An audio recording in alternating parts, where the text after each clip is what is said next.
The Pat Mayo Experience. Pat Mayo Experience. Pat Mayo Experience. Pat Mayo Experience.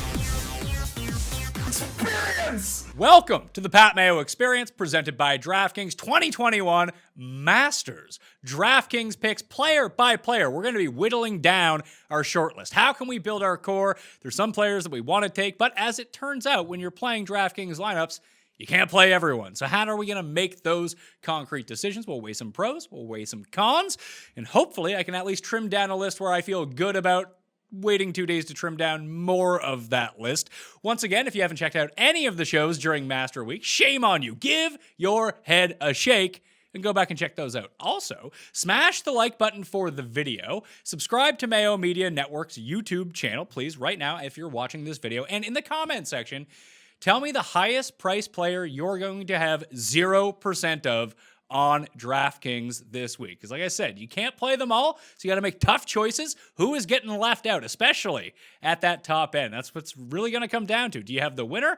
Well, hopefully the guy that you took is not the guy, or the guy that you faded is not the guy who ends up winning, and you should be good to go at the Masters. I do want to let you know that all the stats you see, all the tools, the most customizable stat database on the planet, fantasynational.com. Go to fantasynational.com/Mayo right now.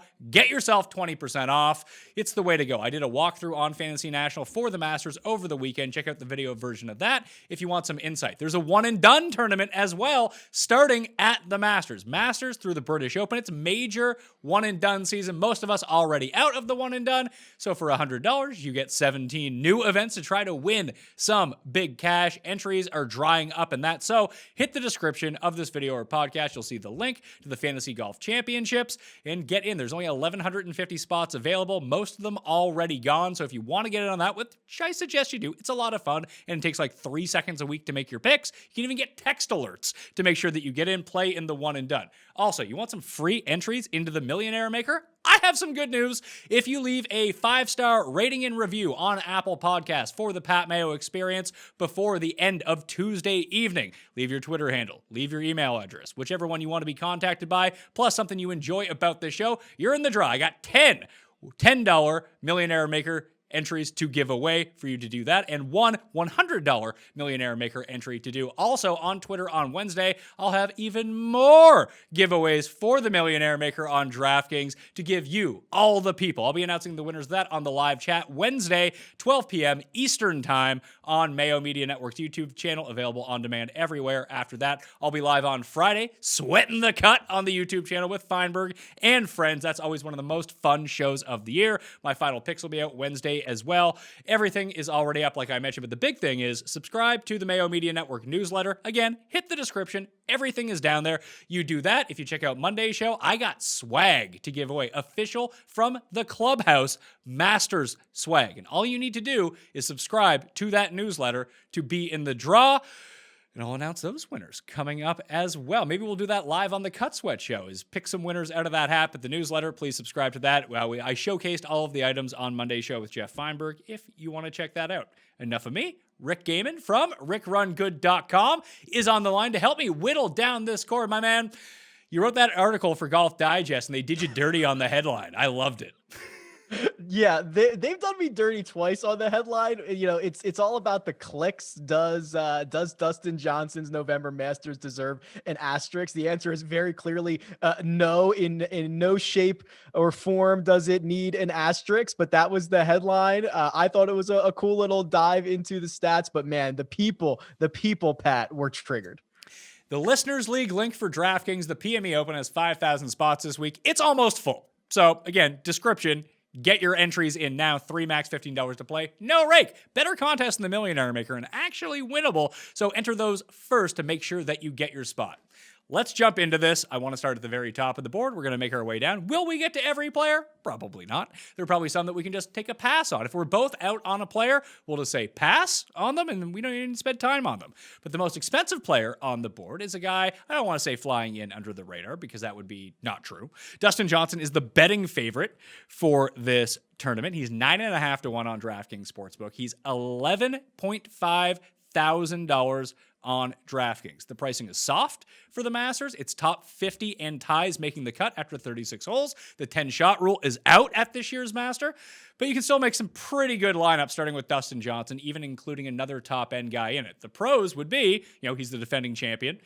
He has 2 top 5s at the Masters the past 3 years. Hasn't finished outside the top 10 since 2015.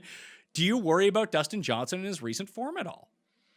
Yes, I do. If I was rating my excitement on a scale from 1 to 10 and 5 would be average, I'm probably like a 4, a little less excited than average because of the 10 strokes that he lost putting at the work day, the fact that he essentially hate registered for the Valero Texas Open after failing to get out of his group at the match play before deciding on Monday that, hey, maybe I should just take some time off and figure this out. I mean, by his own standards, the results haven't been good. Now, the plus side of Dustin Johnson is that if there is any golfer who can go out and flip a switch from good to bad or from bad to good, it's him. So I certainly couldn't write him off, Pat, but I am certainly less enthusiastic than I would like to be entering this week. What do you think his DraftKings ownership is going to end up being? Because I still think it's going to be, people will project him coming in low owned, but I think that minimum you're still looking at like 13%, and he could get back up to 20 if the right things and the right people talk about him.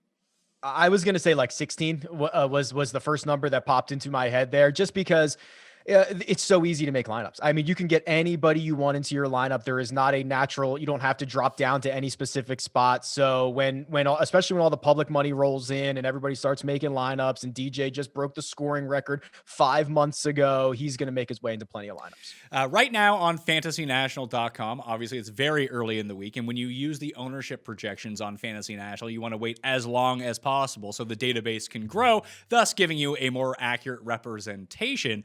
But right now, let's see, 7,000 lineups have been generated on fantasynational.com, and DJ appears in 16% of those lineups. Again, if you want all this information, all those tools, fantasynational.com/Mayo to get yourself 20% off. Hell, if you get the weekly and use the code Mayo, it's only $7 for the week. Probably pretty good to put those tools to use for $7 a week at fantasynational.com/Mayo.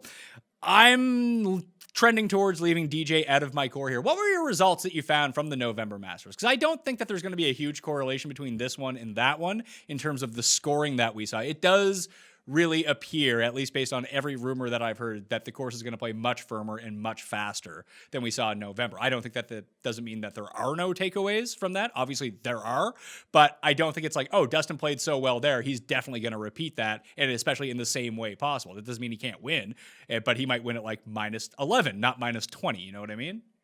Yeah, I mean, you have to remember the conditions were so wet and receptive. There was a 3-hour rain delay on Thursday morning. I mean, and when guys got out there, it was an absolute birdie fest. Nearly every scoring record fell. We talked about Dustin Johnson. Cam Smith became the first player to shoot in the 60s in all 4 rounds. It was just the first round was the lowest first round scoring average. The second round was the lowest second round scoring average. It was absolutely bonkers. And Augusta National and the members do not want another 20 under par being hung on them this week. We're going to see it's traditional, much more firm, much more fast. I mean, we were already seeing that with like the Augusta, with the women's amateur that was out there. Like it's already getting a little spicy, and the week hasn't even started yet. So I think it's going to be a lot more difficult, Pat.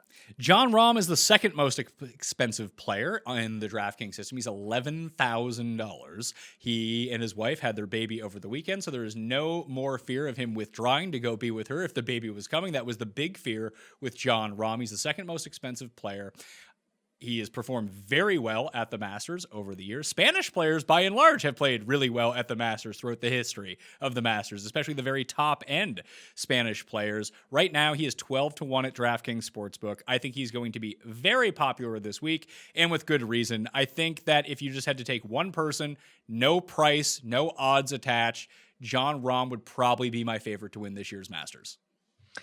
That's probably right. Put him in a vacuum. Jon Rahm's probably your favorite. I mean, it's been since the 2019 Tour Championship was the last time that he lost strokes off the tee. So he's putting himself in great position off the tee. You have to do that at Augusta National. He wins at difficult golf courses. Think about his victory at the Memorial. So that's Muirfield Village. His victory at Olympia Fields. We're going to get another spicy one this week. And he's just been trending in the right direction. And now we don't have whatever percentage of a chance there was that he was going to be like your 54-hole leader and withdraw from this event because his wife calls and says she's going into labor. Like that's gone. We've removed that unknown.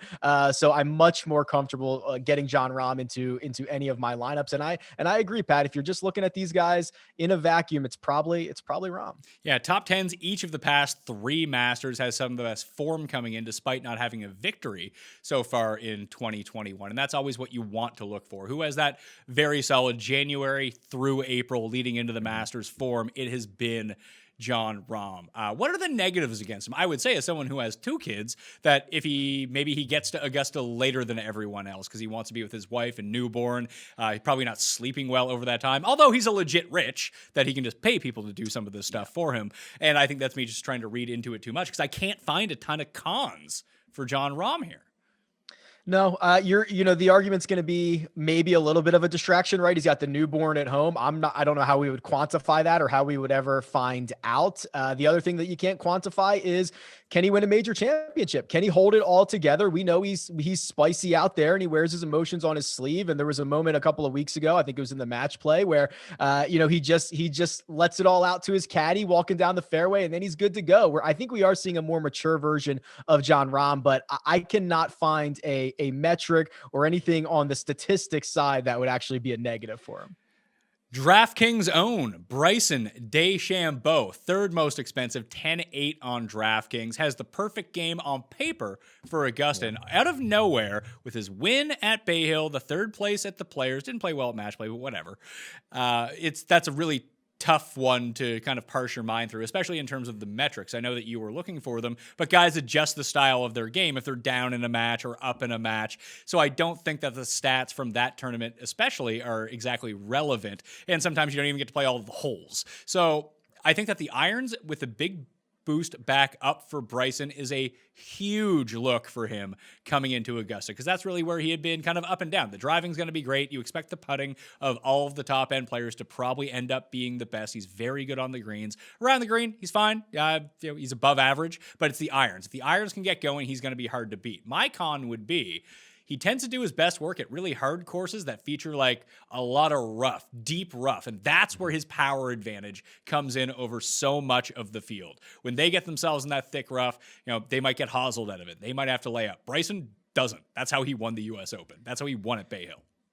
That is more important than how far he actually hits it, is when you get to winged foot and the fairways are 20 yards wide and everyone's missing them. And now everyone's playing out of 5-inch rough and Bryson can still lay the club on it. That I completely agree. The one thing I guess I'm way more bullish about Bryson DeChambeau in the April version of the Masters than I am in November. Remember back in November when he said this is a par, what do you say, 67 or 68 for him. And he was thinking about putting the 48-inch driver into play. And he never actually did it, but he used this driver that, he just cuts loose. And when you miss left at Augusta National, you're in big trouble. And he did that. He barely makes the cut. He flounders around on the weekend, and it's not the performance that Bryson wants. Now, looking 5 months later, Bryson's got a different setup with the driver. He is still as long off the tee, but he's much more in control of where that ball goes. We saw him do that at the API. We saw him do it at TPC Sawgrass. And if he does it at Augusta National, I think it's really scary, Pat. So I am much more bullish this time around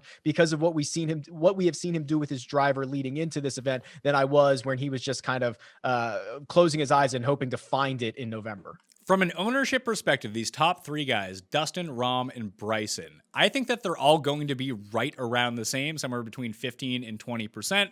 Maybe some more buzz will build about them. Maybe Rahm, because the baby has come, he'll get a tick up. But I think a lot of it is going to have to do with the next guy in the pricing, 10-6, who I have projected to be the highest owned player from above $10,000. Justin Thomas didn't play well at the match play, whatever. He won the Players' Championship. It's really hard to build a case against Justin Thomas, but I'm going to try right here, okay? So out of all of the top-end players, there are 2 things noticeable about Justin Thomas versus what all of the rest of the guys do. He is the best iron player out of all of these guys, and that goes a real long way at Augusta National. That's one of the key skills that you need to have. Also around the green, he's probably the best of these top-end players, but he has the most inconsistent putter, and when he gets cold, he gets really cold, unlike the rest of them, and he's probably the worst off the tee especially event to event. Like, it's not surprising to see Justin Thomas lose 2 strokes off the tee, where that's hard to fathom with some of these other guys. That the second point you just made, Pat, is my big takeaway for Justin Thomas, and really one of the only negatives you can find. He's team no putt, he's all that stuff. But if you just look at the averages on strokes gained off the tee, you're gonna be like, okay, like, JT's great, he's whatever. When he misses really wide. You see him throw up like that one's going that way. Watch out right here. Like when he's off, he's way off, and I'm worried that that big left hand miss or that big right miss, if you get in the pine straws at Augusta National, that's a half a stroke right there. Those start to add up in a hurry. And when we are at the top of this board splitting hairs, that would be a concern. Now, can we offset that with the fact that he's probably the best iron player on the planet? The fact that he is a closer, he wins a lot. Like, these are all the positives you have going for Justin Thomas, but we're at the top. We're spending over $10,000 on these guys. We got to split hairs somewhere. And that would be my takeaway. And I don't even know if that's enough for me to talk myself out of it, because the year that Tiger won, 2019, Thomas led tee to green at the Masters, lost 7 strokes putting, finished 12th. Each of the past 5 years, his results at the Masters has gotten progressively better. It seems like he's just due to win the Masters at some point. So if you fade him, you just have to hope that it's one of those years where he can't stick a putt and then he comes T13. Like, that feels like his floor at this point, as crazy as that sounds. Yeah, if we continue this trend of him improving his position each and every year, there's only so many more places he can go, Pat, coming off that 4th place finish in 2020. So that trend either gets bucked this time around, or Justin Thomas is donning the green jacket come Sunday evening. Well, this is not going well for crossing people off my list, because I think we've made compelling enough case. And that's going to be the case with the guys above $10,000. Yeah. Like you mentioned, we're really splitting hairs. Now we get to the first one with stumbling blocks, which is probably the loser I'm going to end up playing. But $10,200, Rory McIlroy trying to go through and complete the career Grand Slam. Rory is the only one of these top 6 players that seems to have negative buzz about him coming in, although his results are not all that dissimilar from what Dustin Johnson has done so far in 2021. Rory did not go over to Saudi Arabia for a cash grab and beat those scrubs over there. But other than that, like, he missed the cut at Genesis, he missed the cut at the Players. Outside of those 2 tournaments, he's actually been kind of fine. Yeah, it's interesting. He's 30th in strokes gained total on tour, which 30th is like, wow, there's a lot of guys on tour over 200 that qualify for stats.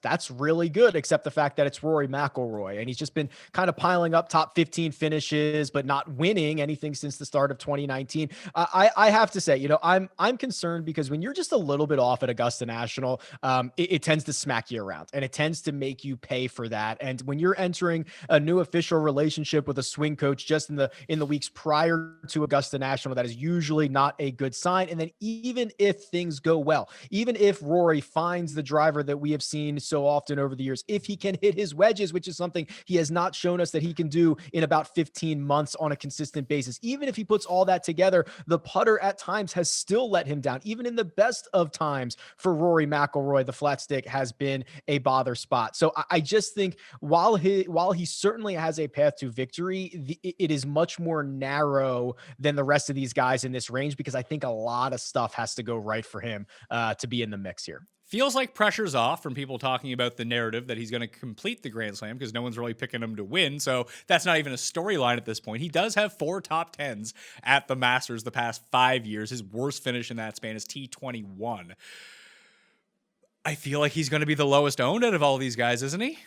Yeah. Oh, for almost certainly. Yeah. Just with the way that he's really the only guy that has question marks. There's other popular golfers up here with JT and Rahm and DJ, and you either love or hate Bryson. Yeah. I think it is very safe to say that of the 10K guys, Rory McIlroy will be the lowest owned by the time this kicks off on Thursday morning. So let's live in a hypothetical world where Justin Thomas is 25% owned. The top 3 are 17, 18% owned in the DraftKings Millionaire Maker.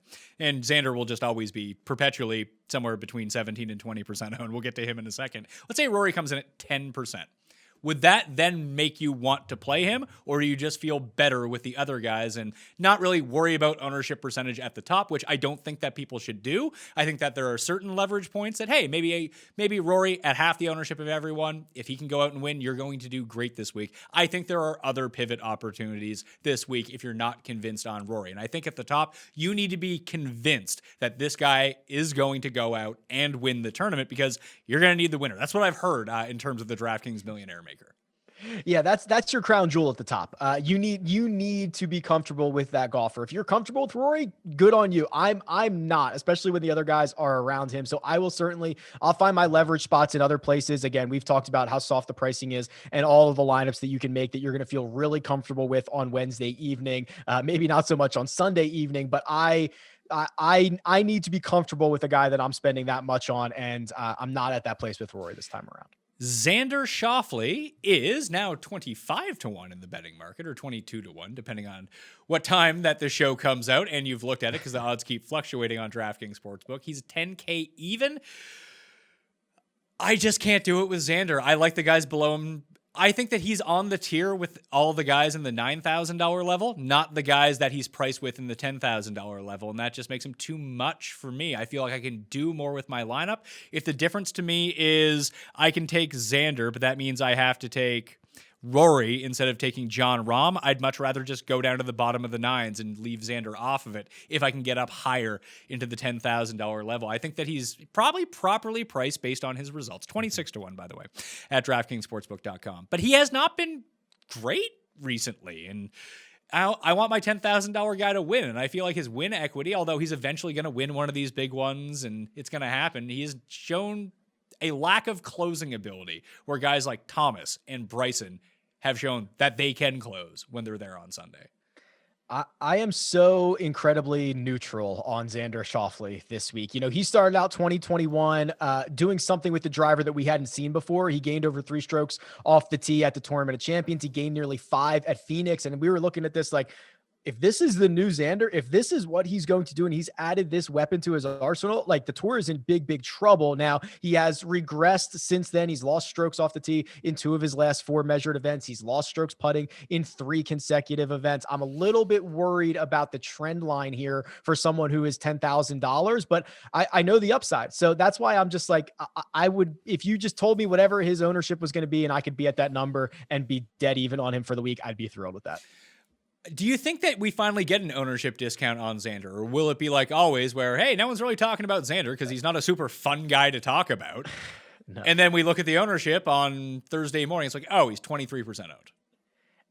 I think this will be the least owned we've seen in a while. I don't know what that means. That might be 15%, 14%, something like that. But there are some names lurking in the $9,000 range that are going to be in a lot of lineups that we haven't talked about yet. And it's kind of that sandwich pricing, right? There's guys above him that people love. There's guys below him that people love. And when you start creating these lineups, Xander just ends up being the odd man out. Well, the first of the 2 players who we expect to be very popular in the $9,000 range, at least what I'm seeing from projections, probably a top 5 ownership guy for the week in the DraftKings Millionaire Maker, Patrick Cantlay. Nothing you can really say to be like, oh yeah, he's not going to play well.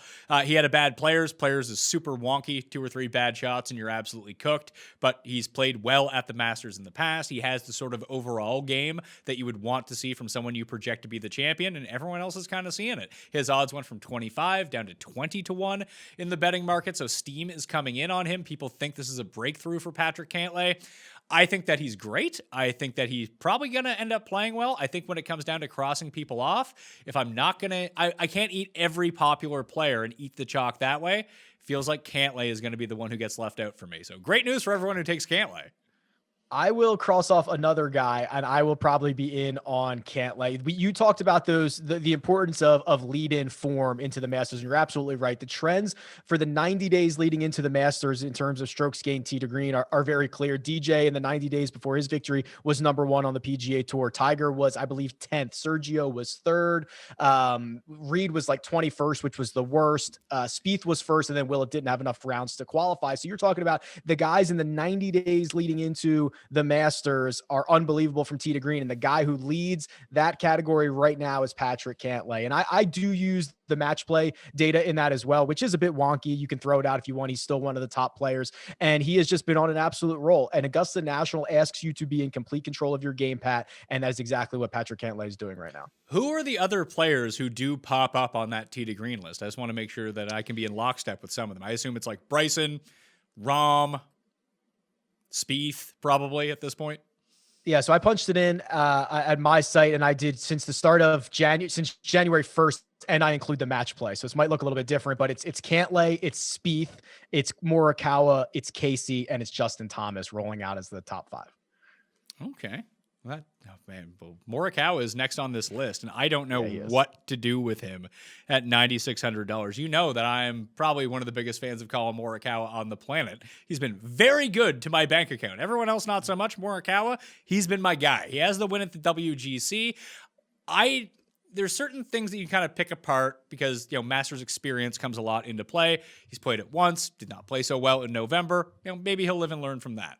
And we've seen players over time adapt their games to Augusta to get them across the finish line. For so long, everyone thought that Dustin Johnson probably wouldn't have a shot to win because of his shot shape. And then over time, he corrected that. Now he hits a nice draw, and all is well in the world with Dustin Johnson. Obviously, he just piled up top 10 after top 10 after top 10, came second, and then wins at Augusta. I don't know if Morikawa has the proper shot shape for me to go out and win. And at this price, we're asking him to come inside the top 5 or win. The long irons, probably the best on the planet. You talk about Justin Thomas being the best iron player in the world, it's him or Morikawa. That's just how it goes right now. He's more accurate than he has distance, which could be a good thing, I suppose. The around the green can get wonky from time to time, and the putter could just absolutely not show up. That is the one thing with Morikawa, and he could just putt himself out of one round, and then he's out of contention. So me, like a lot of people, are not using Collin Morikawa, although if you want to take a pivot play, no one's using this guy. Yeah, he's a really good pivot play. Any place that you're, ball strikers thrive at every single course.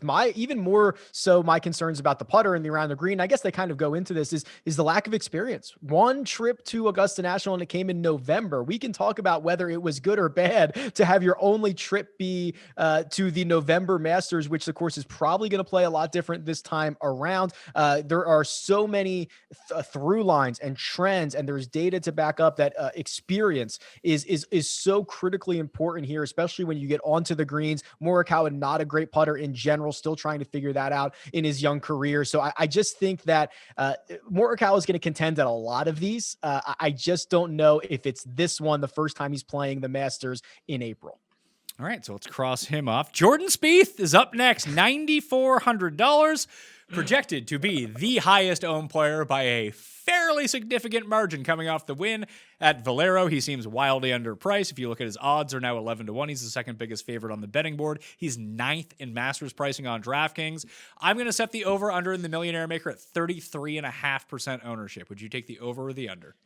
I will take the over. This is Jordan Spieth at Augusta National with all the public money rolling in. Odds makers have moved him to either the favorite or the second or the third favorite. It is probably warranted. What he has done since the Farmers Insurance Opener, if you want to go back to the start of the calendar year, is very impressive. I was actually on the side just kind of comparing what he's doing in 2021 to what he did in the 2015 season. The 2015 season was one of the best seasons ever. I think he won 5 times. He was absolutely dominant. He's kind of close to that, Pat. Like he's obviously not at that historic rate, but things are looking very, very similar. And now he goes to a place that he has all the experience, all the good vibes in the world. So it's just a matter of, if you're going to play Spieth, are you going to find a way to be different in other places? Because there is obviously the built-in value with the pricing coming out so early. I don't know if I can take him at that ownership or not. I just see the Bart Simpson drawing on the chalkboard. Do not fade Spieth at the Masters. And I can't recall a time that his form has been this good coming into the Masters and he didn't come inside the top 2, essentially.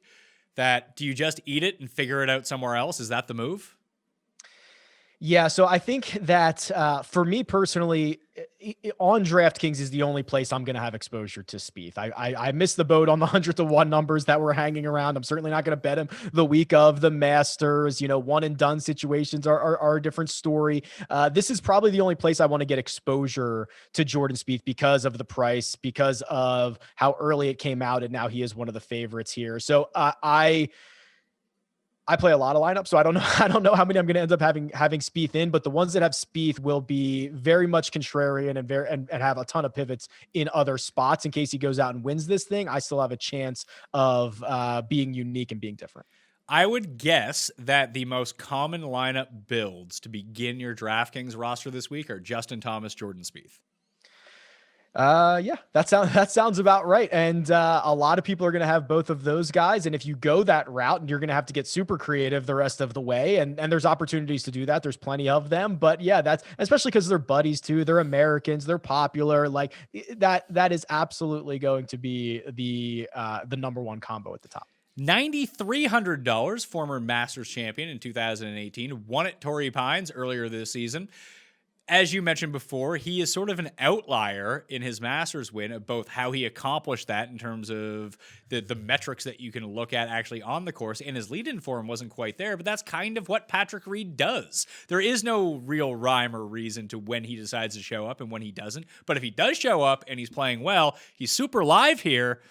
And what do you think would be in the head-to-head market if you had Spieth versus Reed, which is probably something that they're not going to give out considering Spieth is 11-1 and Reed is 35-1. But what would you cap that at? Yeah, so Spieth was he'd probably be like -175, which is kind of a huge number, right? And it's one that a book is not going to offer you. They want to get it closer to that. But yeah, I mean, you're right about Reed. There's no foreshadowing here. Even his victory at the Farmers, I mean, he did it all around the greens and on the greens. He gained less than a stroke on approach. It's just not a formula that tends to play well week in and week out, which is a little bit scary, but he still finds a way to get it done. I will just be crossing Reed off, and if he pulls one of these weeks where he burns me with the putter or the short game magic or whatever it is, I'll just chalk it up to Patrick Reed. I still think I got to keep him on the short list, although there are guys right after him that I like a ton. Brooks Koepka being primary on that list. He's $9,200. We have not seen him since he came in second at WGC Workday. My inside sources from the course tell me that he's playing. He looks fine. He's not limping. And if that's the case and you can get a $9,200 Brooks, yeah, there's going to be rust, but this is someone who should be $10,500. I already bet him at 32-1. He's still lingering at 28-1. He's someone who should be 14-1 if he's right. Now, we don't know exactly if he's going to be right or not, but I am willing to take this chance at $9,200. I got a report and a look at Brooks on Augusta National on Sunday, and I had a different takeaway, Pat. I thought he did look ginger. I thought the swings that I saw, they looked a little labored. They looked a little difficult. That's just me. Maybe I'm reading too much into it. Maybe I'm interpreting it differently. I think that in the same way that Jordan Spieth is only going to get my action in DFS, I think Brooks is only going to get my action on outright tickets. Like, I don't really care if he finishes second or second to last if I'm holding a Brooks outright. Putting him in a lineup at $9,200 with the range of outcomes that we could get from him is a little bit more scary for me. So the reports are he's going to play, 9 holes on Monday. He's going to play another 9 on Tuesday and another 9 on Wednesday. And that's going to be his lead up into the 2021 Masters. I agree with your sentiment that I think that he's a better outright bet than DraftKings play. I don't think that the issue with the DraftKings side of it is I don't think you have to play a lot of him.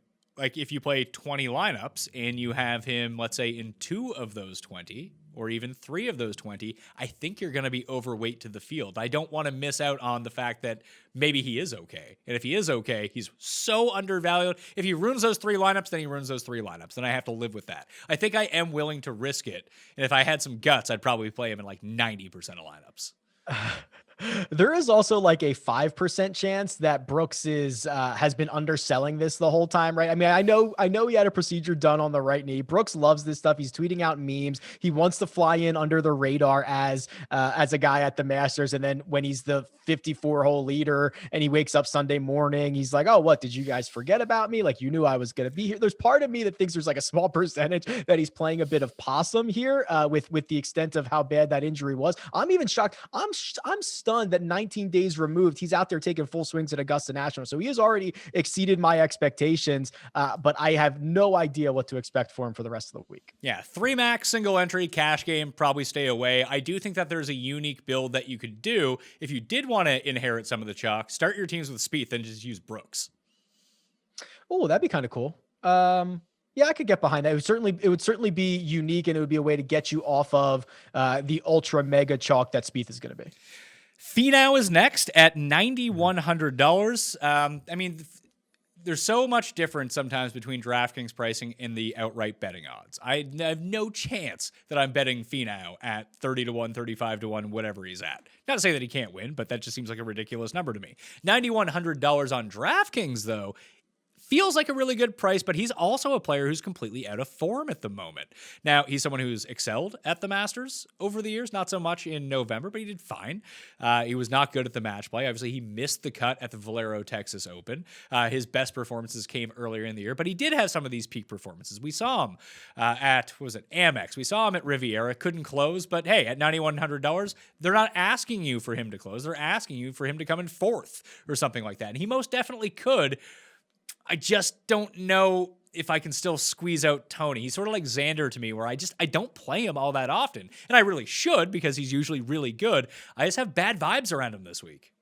Yeah, if he's top 5 Tony, he probably pays for himself. Here's my concern, Pat. He loses 3 strokes off the tee at the match play. Again, it's the match play. Take it for what it's worth. He loses another 4.2 off the tee at the Valero Texas Open. That is his best weapon. Like, it is usually a red flag, and we've seen this from Ricky Fowler's putter. We've seen this from other guys, where it's like, if you lose your best aspect, it's really hard to find it again, and it's really hard to play well without it. And Tony is in the midst of a pretty poor stretch with that driver in his off the tee game. So for me, that's concerning. And then you combine that with the fact that the putter, he holds the putter like a crazy person. It's always scary to watch him putt. Augusta National has these nuances. Like, I don't think I can do it this week. I know he's got a couple of top 10s here, but not with this form leading in, I don't think. Last guy in the $9,000 flat is Webb Simpson, owner of 3 top 20s the past 3 years, 2 top 10s the past 2 years, and someone I really like this week. The firm and fast conditions are where I want Webb Simpson. The issue with Webb is that, like some of the guys that I do like, his path is so narrow to a victory. Now, I'm going to take that chance, although the form is not great for him at the moment. What I need Webb to do, here's his game plan for winning the Masters. 1, it plays a bit more difficult than usual. The winning score is -10, -11, -12. Webb can go do that. I don't think that he's going to win this at -18. You need him to be slightly above average off the tee. It's basically the Tiger game plan. Slightly above average off the tee, amazing with his irons, good around the greens, and great with his putter. But that's actually something I know Webb Simpson can do. So I don't fear that we've seen a very sporadic Webb Simpson so far this season. He's still a top 10 player in the world. He has 2 top 6 finishes at events. He did almost win the WGC that Brooks and Morikawa played really well at. Had a very bad Sunday, but that was about it. I think I've seen enough glimpses from him that if it does play firm and fast, I do trust his around the green. I do trust his putting, that he'll be able to keep himself around the lead. Then it's just one hot round. Let's go, Webb. Yeah, I'm a Webb truther, for sure. This is a situation where a couple of years ago, we would talk about, hey, here are the 3 or 4 courses that are really good for Webb every year. Let's make sure we fire him up there. It's Wyndham, it's RBC Heritage, it's those types of places. Not anymore. The fact that he could even finish 10th at a November Masters that was wet and no roll and nothing, like, that should have been the worst possible setup for him. The guy finds a top 10. And I know he's not in the most excellent form leading into this, but we've seen flashes, and Webb puts it all together. He's got a great team out there with Paul Tesori on his bag. I mean, he is an absolute trooper. He's lost strokes. He has lost strokes to the field like once in the last, 15 starts. He's just always there. It's just a different path, Pat. When they walk off the tee box, through from fairway through green, Webb Simpson's one of the best players on tour. Tyrrell Hatton, still statistically, because he keeps like missing cuts, does rate out really well by the metrics. He's never really had a lot of success at Augusta National. Almost like Morikawa at $9,600, very few people are going to play Hatton at $8,900. He too is still a top 10 player in the world, and he's one of these players that can kind of get it back at a moment's notice. And he looked great at the very beginning of the year when he was still in Europe. It has not translated so far in America. He keeps having really bad round ones. And his match play I found ultra disappointing. I really thought he would get it together. A shorter course, a Pete Dye course, almost really highlights everything that he does well as a golfer, and he performed horribly the last time that we saw him. And it's been a while since we saw an elite Hatton performance, so I am going to be out. But if you have some stones, like we're looking at 4% ownership on Hatton. Yeah, I'm not sure I have those stones, and I love Hatton, but the thing that really worries me is his record here at Augusta National. So last 4 years, he's got 2 missed cuts, a 44th and a 56th. That is troublesome, especially because Augusta National is a course where results are so consistent year over year. That experience that we've talked about, the nuances of the greens, usually guys have either a really great track record or a really poor track record. And unfortunately for Hatton, he's on the poor side, and we don't see a lot of like flip the switch and turn that around after 4 really subpar efforts at this course. All right. He's a cross off. Lee Westwood is also a cross off for me at $8,800. Viewers of the Monday show will know that he is undercursed along with Jon Rahm and Daniel Berger, but it's just too high of a price for me to pay for Lee Westwood, but I feel like I can get better players more down the list. This is probably his last good shot to win Augusta. And listen, if Lee Westwood wins, I'll be rooting for him. I like Lee Westwood a lot, but $8,800 seems too steep for me. However, like Hatton, you're going to get a big ownership discount if you want to go that route. I was shocked to see the $8,800 price tag. I thought $7,800 would have been appealing, and would have been a guy that I could have considered because what he's done at Augusta National, where he's just piled up top 10s year over year. And of course he's been playing well recently. He had those back-to-back runner-up finishes. So this is just too steep. There's just too many other guys that are not that Westwood is not a world-class player, but there are legitimate world-class top 12 players in the world that we haven't even talked about yet. That I like even more. Well, let's get to one. Viktor Hovland, $8,700. This is his 3rd Masters, I believe. Played as an amateur. No, he did not qualify. It's his 2nd Masters. He played as an amateur, right. Did not play because he did not qualify last year for the November Masters. I like his skill set for Augusta National better than I like Morikawa's. I think just straight up, I like Hovland a little bit more, but I do worry about his lack of experience. And if he's not hitting every green in regulations, things might get tricky for him. Yeah, those collection areas, those closely mown areas around the greens for a guy who is not a great short game player are terrifying. That worries me in a big way. I do like the idea of him just pounding fairways and pounding greens and not having to worry about that. But there's also this other issue, Pat, where he hasn't played all that well. He finishes 49th at the API. He misses the cut at the Players. I'm willing to give him a pass for that. There were so many missed cuts at the Players Championship. Then it took him like 26 holes for him to win his first hole at the match play. I mean, it was a really ugly affair for him. And maybe we can throw out both the Players and the match play. We could say this is still the guy that you think he is. I like Dustin Johnson. Don't love. I'm not that excited, but I'm certainly going to have some level of exposure because of that raw talent. When it comes to comp courses, the two that I keep throwing out are Riviera and Quail Hollow. And the only reason that I bring those ones up, I think that Riviera especially, unique green complexes, a lot of elevation change, and the way that you have to shape your shots out of the tee box, I think resemble Augusta National a lot. And the reason that I throw in Quail Hollow is because that's my biggest crossover course for Riviera. And just when you look at the leaderboards of those tournaments over the years, it's just so many similar names that you see at the top of the Augusta leaderboard that those would be the two I would go with. Do you think I'm off base with that? No, and you could even throw in like the Australian narrative, guys that play well at Riviera and Augusta National. No, I think that's fair. I like the idea of there are a lot of courses where you stand on the tee box and you just hit it straight where the markers are pointing you, and that's where you play, and it's very easy. Augusta National, Riviera, I think is the perfect example where you have to really think, okay, what is my shot shape here? Where am I going to land it? Where is it going to roll out to? And what is that going to leave me? Is it going to leave me a flat lie? Is it going to leave me the ball above my feet, below my feet? There's just a lot more thinking involved. So that's the angle that I really like, especially off the tee at both of those courses that you mentioned. Sungjae Im is $8,600. He was the low debutant at the November Masters. He was the runner-up, tied with Cam Smith at the November Masters. His game just perplexes me at the moment because he's been amazing off the tee. He's making every single putt, but the irons and around the green game have been absolutely non-existent. That's what's going to take me off of Sungjae here.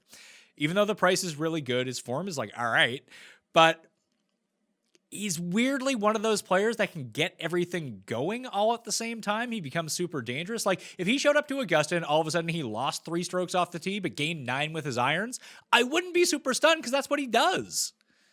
It's weird. He's doing it the wrong way, but he's doing it. 8 straight events that he's gained strokes.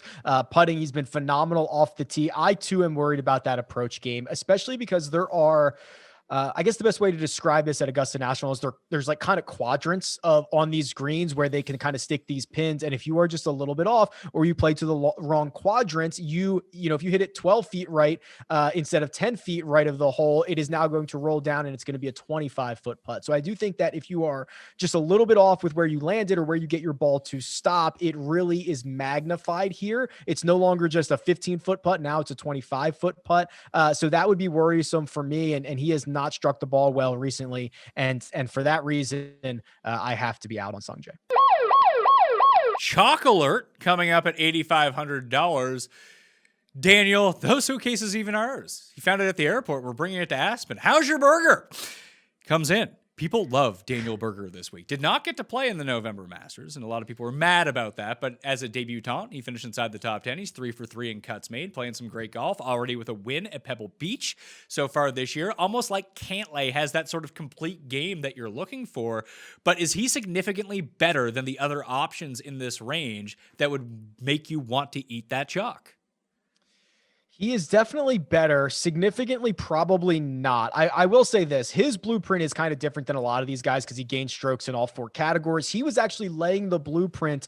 When did I really want to play him? I guess it was Honda. I really wanted to be in on Daniel Berger. He ends up withdrawing from that event because he was laying the foundation from what he did at the Players Championship. And then he played okay at the match play, failed to make it out of his group, but he wasn't bad. So I think that Berger, who was the snub from November, sets up well. But if we start getting into that super high ownership, there are some guys in this $88,000 range that I'm happy to play over Berger and go back to Berger in a week where he's much less owned. Scheffler is $8,400, lost in the finals of the match play to Billy Ho 2 weeks ago, had 2 really good rounds at Valero and 2 really bad rounds at Valero. It seems like he might be exhausted. He should be. He has played so much. I don't care how young he is. I don't care anything like that. It is 7 rounds in 5 days at the match play. Backs it up immediately with 4 rounds at the Valspar. And oh, by the way, Augusta National is one of the most grueling walks that you can get on the PGA Tour. And I know someone's going to be like, guys, it's golf. They're walking. It's not even a real sport. I get it. But it is a grueling walk. We hear it all the time. Scheffler, to me, appears gassed. And I worry about that, obviously. He's a nice pivot, though, because the narrative is that he's gassed, although he performed pretty well at the November Masters, finished inside the top 20 in his first Masters. And I think on paper, there's a few guys like this. He does seem like he sets up really well for this course. Oh, for sure. I think that on paper, course fit is very strong for Scottie. I think he still has the work to do. I think he's going to be one of these guys that we see. Okay, 19th in 2020. I don't know if it's this year, but I think it might be another top 25. Then you're going to see him improve his results, and then he's going to start to contend legitimately in these things. This is only his second trip, and it usually doesn't happen overnight when you get to the Masters. $8,300, one of the most confusing players on the board is Hideki Matsuyama. He has been awful with his driver so far in 2021. He's lost strokes off the tee in 4 or 5 starts. However, buried in these bad results and the bad driving and the bad putting is someone whose irons are really good and have been really good for like 2 months now. He figured it out. There was a stretch at the very start of 2021 where he could not hit his irons. He's now gained at least 2 strokes on approach in 5 consecutive events. That is stellar. The putter isn't as bad as it usually is, but of course he's lost the driver, which is now the one thing that we're worried about. It is a big game, a giant game of whack-a-mole for Hideki.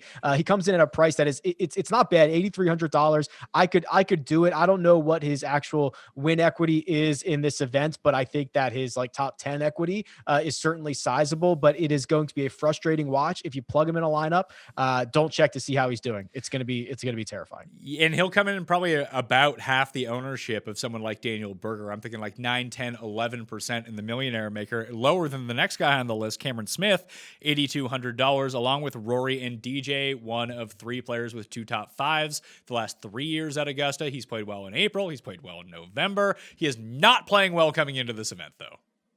No, he's not. And that's that along with the fact that he's very reliant on the putter still is troublesome. Also, people are going to look at that run. I mean, the last year is almost simultaneously going to drive more decisions than it should, because you've got guys who, I remember this was only 5 months ago. Sungjae finished second, Cam Smith finished second. I'll just throw those guys back in. We might get a completely different style of golf at Augusta National this time around. And with his form and reliance on the putter, Cam Smith is super scary for me.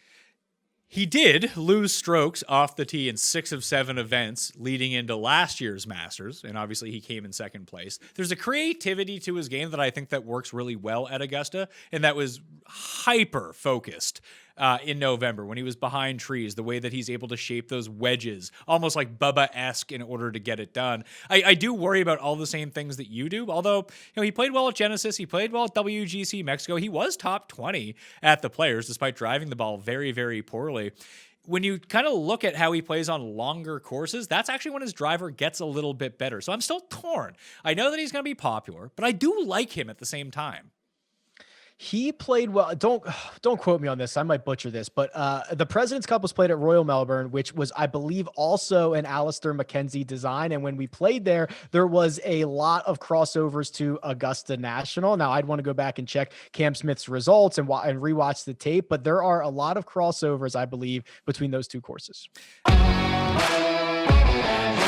It's time to show off the coup de grace, the prize piece of the FTNDaily.com. Code Mayo for 20% off, by the way. The optimizer over at FTNDaily.com for the baseball season. Yeah, so this is our brand new FTN optimizer. We're starting off keeping it available for MLB to start. We have our cheat sheets that we upload our exposures in place to every single day. You can actually apply the different cheat sheet exposures directly into your optimizer build. So that's one of my favorite parts about this optimizer. We'll obviously have the name, the projections each and every day, draft percentage, the ownership projections, and we're also going to have my player rater directly inputted into your build. Matthew Fitzpatrick is $8,100. The sneaky thing with Matthew Fitzpatrick is, despite being a short-ish hitter, plays his best golf at super long courses, as we've seen over time. You want to make it firm and fast? Good. That's good for Matthew Fitzpatrick, at least in my mind. There's going to be wind gusts out of nowhere that we can't predict? Fine. You want a guy who can tailor himself to the elements? That's Matthew Fitzpatrick. I love him at $8,100. And the fact that he has gotten so much better off the tee is kind of terrifying in this, because you just need to have 3 or 4 rounds with that general electric up and down making 15-foot putts from everywhere Matthew Fitzpatrick game. But the fact that he's added distance and he's actually gaining against the big boys at big boy courses off the tee, and let's not forget, he won the European Tour Championship at the end of last year. It's not like he's without wins. He's just without wins in 2021. But when you look at his results since he's come to America, they've all actually been amazing. The artist formerly known as Matthew, he's rebranded Pat. He's now Matt Fitzpatrick, which means he's taking things seriously. He's ready to rock and roll. You couldn't have said it better. I am so thrilled with what he has done. I think it is incredibly impressive that he has turned himself in from a short game specialist to a guy who can do it in all situations. You look at his results, a 5th place finish at Riviera, top 10s at the WGC Workday, at API, at the Players. You nailed it. I could not love Matt Fitzpatrick anymore. Do we worry that his irons suck now that he figured out his driving? It's just whack-a-mole. No, I mean, he's only got to do it for 4 days. That's the thing. Yeah, put it this way. I'd rather him have the crappy irons, but make all those 20-foot putts. Yeah, exactly right. I'm so thrilled when I saw $8,100. I imagine he's going to be popular, but it is well deserved. He's playing awesome right now. I don't know how popular he's going to be because Berger's going to draw a lot of interest, and so is Cam Smith. I would project both of them to be higher owned than Matthew Fitzpatrick, unless there's a real groundswell of people talking about him. I wrote him up, and no one listens to me, so that's probably good news for his ownership stake. And then when you drop into like this upper 7 level, like it feels like almost everyone is going to have 2 of the 6 guys that are in that range. So it might squeeze a little bit more out of Matthew Fitzpatrick than I think that you're projecting right now. Like I'm thinking like 11, 12% on his ownership. I would love that. That would be awesome. And I would be significantly overweight on Mr. Fitzpatrick. Or you can just take the guy right below him at $8,000, Tommy Fleetwood, who's guaranteed to be half of that. I don't know what to do with Tommy anymore. I mean, he finds ways to, I mean, he played well at the match play, right? He gets to the Elite 8 before getting bounced. He misses the cut at the Players, but he finished 10th at the API. He is back with the irons, baby. He's looking good. No problems there. Of course, the driver is gone and the putter has always been his big bugaboo over here on the PGA Tour. I'm torn. I think there are other great options here with Fitzpatrick at 8,100 with the guys below him. So Tommy's certainly, he's not getting a gold star or anything on my list. He doesn't really draw my interest, but if I was to play one of those super chalky lineups like Justin Thomas, Jordan Spieth, Tommy's actually a very logical third man into those rosters because that gives you the ownership break that you would need to get off the 2 most popular guys. Yeah, and that's the smart way to do this, right? Understanding who your first couple of guys are and where you need to pivot. And if we're splitting hairs between, say, Tommy Fleetwood and Sergio Garcia, or Tommy Fleetwood and Matt Fitzpatrick, and you've got $100 to spare or whatever, taking the guy that's going to make you unique or to get you to a path to have a lower aggregate ownership is certainly the play. Now we're into this range. Sergio Garcia, $7,900, former Masters champion. Since that Masters victory has not made the cut at Augusta National. Missed November because of a positive COVID test, and he has been horrendous in majors since he won the Masters. But he did win the Sanderson Farms during the swing season, and if you look at his ball striking numbers from January to now, they're one of the best on tour. It certainly is. From tee to green, there are no problems. There are no qualms. It is when Sergio Garcia gets a flat stick in his hands that things go super sideways. We are now at a stretch of golf where he's lost strokes putting in 7 consecutive events. He gained just a hair over 1 at the CJ Cup. His victory at the Sanderson Farms, he gained 2.8. That's the path to victory for Sergio Garcia. Gain 2 strokes putting over the course of the week, and you are probably going to be at the top of the leaderboard. Have we seen his ceiling? Does that ceiling come around once every 18 months? Does it come around once every 30 months? I continue to remain concerned about Sergio despite how great his ball striking has been. His path is very similar to Justin Thomas's path, it feels. Thomas is obviously better, and when he actually does putt well, it's really good, and we rarely see that from Sergio. You're just praying that he doesn't lose 5 strokes. It's almost like the Keegan Bradley's even the worst version of this. But if you can get a stroke gain putting from Sergio this week, you're looking really good. Yeah, that would be like a 90th percentile performance to gain 1 stroke putting for Sergio. Completely agree. Anything close to 0, even lose 1 stroke. If he loses 1 stroke, he probably finishes inside the top 15. If he gains 1, he might win the golf tournament. It's super crazy how great the rest of his game is and how poor he is when he steps on the green. $7,800, a player that I have interest in is Bubba Watson. Maybe more so in the betting market than on DraftKings. I can't figure that part out yet, and here is why.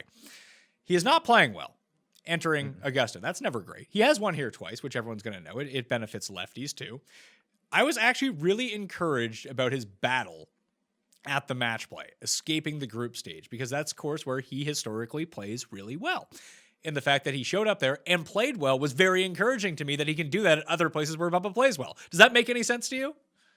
It does. I wish, not that I wish the Masters was in, I call it February, but I wish Bubba was in the form that he was in February, where he was just lights out from tee to green. His irons were awesome. He seems to have lost strokes on approach at the Genesis and the Workday and the Players. And if you believe the numbers at the match play, he lost them there too. I will say to his credit, Bubba, when engaged, Bubba is an absolute grinder. When he's not engaged, he punts the entire tournament away. So I don't know what you're going to get, but he ran into a buzzsaw that was Brian Harman, or else we would be talking about potentially Bubba Watson making another even deeper run at the match play. And we might have a different sentiment about him if Brian Harman doesn't rattle off 7 birdies in a row. His ownership is coming in super depressed because he is the sandwich price guy of all of these popular options around him. I thought he would most definitely crack double digits, but he's looking at like 5, 6, 7%. That's a gamble I'm willing to take. He'll make my player pool. I like him more than I like Sergio. I don't know why. I don't know if I should. It just feels a little bit different, and I hope I get engaged, Bubba, because that's the best version of him. Chalk alert number 2. We mentioned Daniel Berger. We mentioned Jordan Spieth. We mentioned Justin Thomas as the highest projected owned players. There is a chance that the number 2 most popular player after Jordan Spieth could be Paul Casey at $7,700. Nothing on paper would steer you away from him. He is playing excellent golf at the moment. He has played very good golf at the Masters in the past. How often does Chalk Paul Casey work out, though, Rick? I guess historically the answer is never, but I guess I'm going to be one of these chalk guys who goes back to it again. Listen, we talked about it before with Patrick Cantlay. Those 90 days leading in terms of strokes gained tee to green are critically important. And the 3 guys or the 4 guys that stand up there are really like Cantlay, it's Spieth, it's Morikawa, and it's Paul Casey. And that doesn't even include, Pat, his victory on the European Tour. So his strokes gained numbers would actually likely be better than this. So by all accounts, he is absolutely rocking and rolling. He's going to rely on he's going to have to lean on the putter to be a 0 putter. That would be excellent for Paul Casey. But yeah, this is great. 3 top 10s in his last 6 trips to Augusta National. There's a reason he's chalk. Yeah, the other guy who we don't mention in the tee to green category, I'm looking at per round, not just over the overall aggregate. Matt Wallace actually ranks out second for me, tee to green, in all the weighted events so far. Now, he doesn't have the rounds as other people have, but that really surprised me. Yeah, and he didn't play as well on Sunday at the Valera as I would have liked to have seen. On Saturday, he played much better as he was kind of dueling with Jordan Spieth there down the stretch. He's got that grinder's mentality as well. He's not going to go away. He's not going to roll over. Hits the irons well. He can be a flusher, which is critically important when you get down to Georgia. Adam Scott, $7,600, found the driver a little bit at the Honda Classic, a place where he had won before, but the driver's been a real problem. And frankly, outside of the Honda, has not looked great so far in 2021. No, he hasn't. I don't know if this is good or bad, but his 7 strokes that he gained on approach at the Honda Classic, that was his best approach week since June of 2019. I mean, it's been a while. So you could say that was either a ceiling, we're not going to get it again, or okay, he found something. Maybe he's 80% of that, 85% of that this week. I find him very difficult to roster or bet on because he's going to make a bunch of cuts. He hasn't missed one since the API in 2020, so over a year ago. And a lot of his finishes are just like 25th to 35th. I don't know what his upside is anymore, which if you're trying to win the $1 million, I think you're going to need some guys with higher upside. I don't know if I'm going to get there, but I'd rather have Jason Day, who's $100 cheaper at $7,500, who's kind of the inverse of Adam Scott. Like when Adam Scott was in contention at the Farmers, a lot of it had to do that he was putting really well. It's like, man, Adam Scott's putting really well. And he's been pretty good with the putter, shockingly enough. Not something you'd expect. Jason Day has been the complete opposite. The guy can't putt anymore, which is mind-blowing, but his tee to green numbers are like kind of good. The putting thing is golf is so weird. Can we just golf is so weird. 7.7 strokes lost putting at the Players Championship, 2.5 shots worse than any other event in the last 6 years for Jason Day. It's been absolutely brutal. What I like, especially I like the contrast to Adam Scott here. At least Jason Day, he's going to miss way more cuts, but when he plays well, he pops, right? Top 10 at the AT&T Pebble Beach, a 12th place finish at the RSM Classic, a 7th at the Houston Open. That is more top 10s in those last 8, 9, 10 events alone than Adam Scott's had in over a year. I can't figure out what to do with him. My source at the course tells me that Day is out practicing. He doesn't even have a driver in his hand. He has no irons in his hand. He is working on short game and putting, and that is it. That's probably smart. Honestly, at this point, he's coming off of, without looking it up, I imagine it is the two back-to-back consecutive worst putting events of his career. I'd have to go look that up to confirm, but that's probably a pretty good guess. So maybe he should just walk around. It's like when a running back walks around all week with a football in his hand, goes to every meeting, and everybody tries to punch it out because he's fumbling too much. Just walk around with a putter, put it in your bed, make some more putts, win the Masters. What did you have, Matt, for match play in terms of putting? I had him at, he lost 1.78 strokes putting over his 3 matches at the match play. Okay, so his minus 7.7 at the Players was the worst of his career. The minus 5.2 in Phoenix was the 4th worst in his career. His other 2 ones, Sony and Transitions, both happened in 2010. Yeah, it's historically bad putting right now for Jason Day. So maybe he's smart to just walk around with the flat stick. Louis Oosthuizen is $7,500 along with Jason Day. He's garnering a bit of interest here. Like Day, he is always, first up to withdraw out of nowhere because that's what Louis is going to do. We know how well he's played at Augusta over the years. Is he going to get you across the finish line? Probably not, but you don't need him to at $7,500. I like Louis. I just never seem to get there with him at Augusta. And if he's going to be like relatively popular, not like chalk popular, but popular, it's probably a good enough reason to find someone else for me. Yeah, I get him wrong all the time. And he is, to his credit, one of the best putters on the PGA Tour right now. He's been absolutely scorching, which to me is almost a negative, because if he does not continue to gain somewhere between 4 and 6 strokes putting over the course of the week, he might not contend. You look at what he did at the workday. He gains 4.5 strokes putting. That's a ton. He finishes 6th. He gains 7th at the Farmers, finishes 29th. If you gain 7 strokes putting, you better win the golf tournament. So I worry that the path for Louis is incredibly small and reliant on the putter, which is scary. All right, let's go rapid fire for the rest of these guys. Joaquin Niemann, $7,400. Played it as an amateur, did not play in November because of COVID positive test. I like what his game presents going forward for Augusta. I don't know if I like him right now, though. I think it's too soon. The model loves him because he's longer than you would think off the tee. He makes a lot of birdies. He can get hot at times. I'm probably warmer on Niemann than you are, but I don't love it. He kind of strikes me the same thing as Hovland, another guy that we'll get to a little bit later. So there's one of 2 ways that this goes. He, like Vic, that if he just hits all the greens in regulation, which is a part of his game when he's running really well, he's going to do fine at Augusta. Like, he's such a premium ball striker that's very hard to find in a field like this. The putting can come and go. He does generally putt better, a little bit better on bent, plays hard courses really well. So if it plays a bit tougher, that's always good news for him.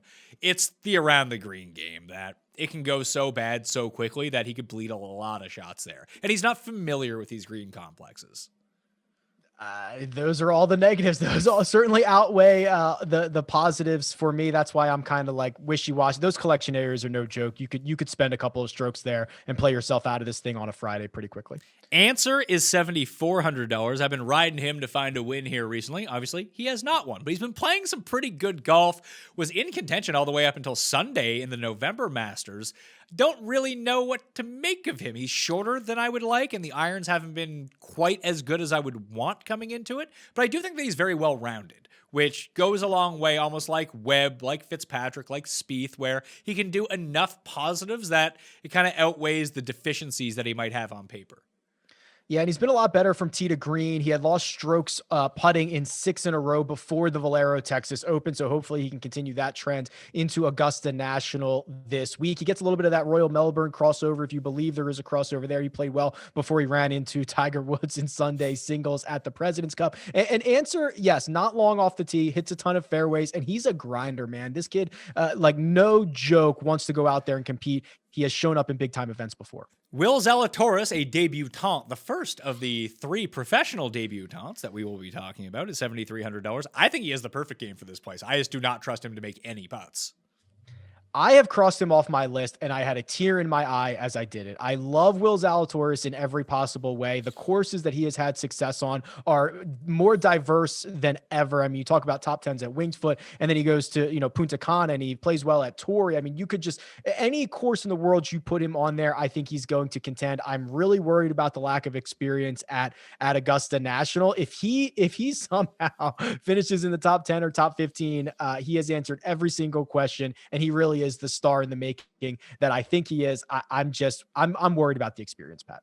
I'm not worried about the experience as it pertains to DraftKings because, debutants finish inside the top 10 all the time. Like, I don't think he's going to win, so I'm not going to bet him to win outright. But it is a very nice price for this high skill of a player. And like Niemann, for example, I would expect him to outscore his finishing position if he does make the cut.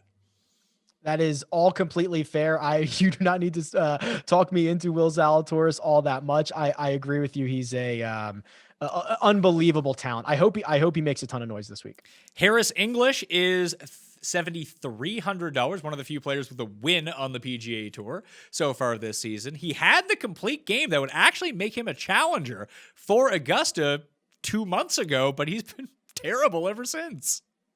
Since the win, it's the curse of the win. You get your card extended, you get the new money in the bank account. And a lot of guys have done this where he just has not been able to put it together since, unfortunately, because if you look back at 2020, it is no exaggeration to say that Harris English was like a top 10 player. I mean, in terms of strokes gained total in 2020, he was absolutely phenomenal. And that led into the win at the Tournament of Champions, but he is, I would say lost right now. Just a lot of subpar performances, and you can't be a little bit off at Augusta National. You're gonna pay for that. I had the WD at the Players Championship, was not great at the match play, but did gain in all 3 tee to green categories at API, his last full event. So that's not nothing. There's one of these guys in the low 7s that you're going to need to have on your roster because they're just going to come like T8 and no one's going to own them. He is a candidate to be one of those guys because no one's going to own him. For sure. Whatever. If you're a Harris English backer, you want to be overweight on him, it's not going to take too much. Next one is Justin Rose. Of the immaculate Augusta National history, he is $7,200. We have not seen him since the 3rd round of the API, right before Jordan Spieth made his hole-in-one, actually. Right after. Then he hooked 3 into the water. We haven't seen him since. I have no idea where the back is at. It looks like he's going to play. I think I might take a chance on Rose. No one else is really doing it. That, I don't know, if Fred Couples and his back problems can finish inside the top 20 here, it's 57 years old. Why can't Justin Rose? That's kind of where I'm at. If I have to draw a line in the sand in a low $7,000 guy, I want one with at least really good long-term form. And I got to probably go back 2 years, 2.5 years to tap into that form. But you look at, if I'm going to write off Zalatoris for lack of experience, I've got to boost Justin Rose for the plethora of experience and the tons of great finishes. He lost to Sergio Garcia in a playoff in 2017. This is a guy who has had plenty of success at Augusta National. I imagine that if he is playing and he is there and he's had a couple of weeks off, the back is as right as it's going to be. So this would be the low owned flyer I'd like to take out of this range. Billy Horschel is not garnering the sort of buzz that I thought that he would, although he won a WGC and then finished in the top 10 at another WGC over the past 6 weeks. He's a very cheap price in the Masters DraftKings board. He doesn't have a great Masters history, but it's not bad at the same time either. I just don't know what to make of him. No, and the metrics don't help make the vision or the picture any more clear either, because he loses a ton of strokes on approach at the Players Championship. He finished 58th there. It's kind of been on and off with his irons over the course of the past 8 weeks or so. When Billy is on, he's very good.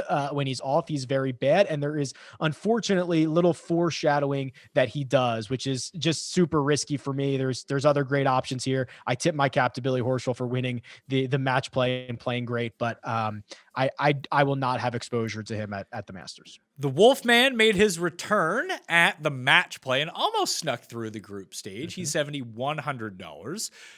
His game is so up and down, but if you like Bryson, you can almost have to like Matthew Wolff because they tend to mirror each other in a lot of ways, but just at a much deeper and cheaper price. In the match play strokes gain metrics for Matthew Wolff, I was only following Shot Tracker and seeing what he was doing. His driving had been in the tank before he took time off, withdrawing from concession and returning. But it didn't seem like he really sorted out much of his driving problems at the match play either.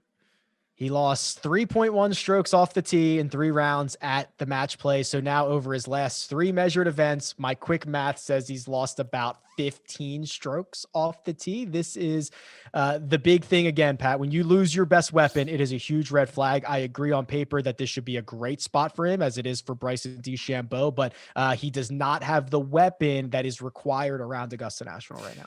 So cross off for Wolff. That makes me sad because he has 2 top 5s in majors, the past 3 majors. So that's always nice. The one where he didn't do so well, the Masters in November.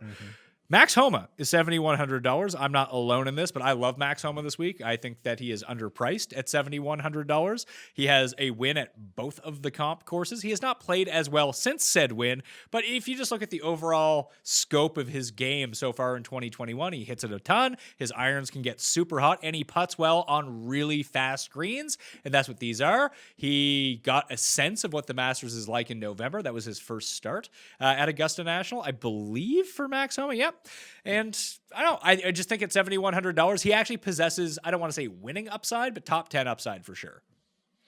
Yeah, I think that's fair. And he has gained strokes on approach in, what is that, 6 of his last 9. I would argue that after his win, he actually played better than I thought. He finished 22nd at the workday. He finished 10th at the API. Remember, that was a stretch of golf. He played like 7 or 8 weeks in a row because he got thrust into, he wins and then he gets thrust into a WGC event, and he's not going to skip out on the API, or he's not going to skip the players. And it just ended up being a lot of golf for him. Now with a little bit of time to catch his breath, I think that Max Homa is in a much better spot now. I agree. That's a good buy spot. He's looking like he's going to project for double-digit ownership. That'd be the only drawback. I don't really care because there's another guy down here who's going to suck up all of the ownership. So everyone else will probably be relatively flat after that. Viktor Perez is next at $7,000. Little Dick Vic, or maybe Big Dick Vic based on his recent results, played really well with the players, had a top 4 finish, he lost to Kuchar in the match play, right? In the in the 3rd place game? Yeah, in the consolation game, right? So he finished 4th, right? So a 4th and a 9th in his past 2 starts. We've seen him win overseas. He's a very good player, can be very solid tee to green. We just never really saw it over in America at all, but it seems like he's starting to figure it out a little bit. He made the cut in his first ever Masters. I don't know if I'm going to get there on Vic, but he's very intriguing to me. I agree. Intriguing is a good word. He is now 3 events in a row gaining on approach. Those are 3 PGA Tour events. It's a very small sample size that we have on him in terms of shot link data. My concern is the around the green game. He loses, again, take it for what it's worth. It's the match play data. They don't play all the holes, all that good stuff, but he loses 5 strokes around the greens at the match play, loses 6.6 around the greens at the API, and another 3.5 at the workday. So if he is not pounding greens, I think he's in big trouble. That's kind of the bet that you're making if you're rostering Viktor Perez. Molinari is also $7,000. Returns to the scene of the crime, which apparently derailed his career when he was leading the Masters with Finau, playing with Tiger, and then it all just went up in smoke. Is this a spot where he can get it back together? Because he missed the cut at API. People liked him there, whatever. At the Players, he actually struck it really well and couldn't chip and couldn't putt. Chipping is not usually a problem for Francesco Molinari. It's usually the putting. When we think of not necessarily peak Molinari, but average Molinari, does he have your interest at all at 7,000? A little bit, yeah. I'm willing to forgive a lot of what Molinari has done over the past couple of weeks. He loses 5 strokes on approach at the Arnold Palmer Invitational. It was his 2nd worst event dating back to 2015. So we could say that's an outlier. That's probably not going to happen again. He plays well at the API, or at least hits it well at the Players Championship and misses the cut. I'm willing to forgive a lot of guys who missed the cut at the Players Championship. This is obviously a good course for him. He has contended. He should have won this event. But I'm willing to buy back in on a guy who started off 2021 really well. Yeah, I am too. And the 8th, the Genesis, is really nice. What I like, that's sort of the game plan that I want to see. Gained in all 4 metrics, strokes gained metrics, and that's what he's going to have to do this week. And obviously he's comfortable at Augusta. Hopefully he's not too rattled by number 12, but maybe Spieth can get over that too and not dunk one into the water this year. Lowry, $7,000. He putted the lights out at the Players, and then everyone was kind of on him. He played okay at the Honda, but that was kind of it. And I don't know. I'm never one for Lowry. He screwed my to make the cut parlay 2 years ago, and I've never forgiven him here. I never really get on Lowry either. If he finishes 2nd at the Open Championship, nobody ever talks about him, but because he's, I guess, still technically the reigning champion golfer of the year, we talk about him. But I agree. The metrics are getting better, but not good enough to make me want to be an investor in Shane Lowry. The final chalk alert of the Masters, Corey Connors, $69, nice, $100.